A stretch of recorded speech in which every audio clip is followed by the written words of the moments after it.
আবু বকর রাদিয়াল্লাহু আনহুর খুসুসি আমল কয়জন জানেন? ফজরের নামাজ পড়ে তিনি দূরে কোথাও চলে যেতেন।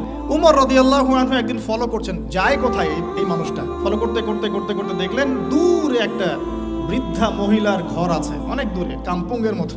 তো সেই ঘরে তিনি প্রবেশ করলেন, কিছুক্ষণ পর বের হয়ে আসলেন। তিনি আবার জায়গাতে চলে গেলেন। উমর রাদিয়াল্লাহু আনহু কিন্তু ঘুরে ফিরে ফলো করছেন। তিনি যখন চলে গেলেন, উমর ইবনুল খাত্তাব ওই ঘরে ঢুকলেন। ঢুকে দেখলেন এক বৃদ্ধা মহিলা বসে আছে, চোখে দেখে না।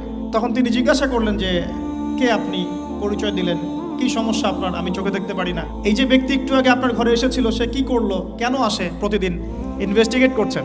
তখন ওই বৃদ্ধা বলছেন এক ব্যক্তি আসে প্রতিদিন ফজরের পরে, এসে আমার ঘরের কাজকর্ম করে দিয়ে যায়, আমি জানি না সে ব্যক্তিকে, আল্লাহ তার ভালো করুক। উমর রাদিয়াল্লাহু আনহু তখন চোখ দিয়ে দরদর করে পানি পড়তে লাগলো আর বলতে লাগলেন যে হে মুসলিম জাহানের খলিফা, আপনি পরবর্তী খলিফাদের জন্য রাস্তা কতই না কঠিন করে দিলেন।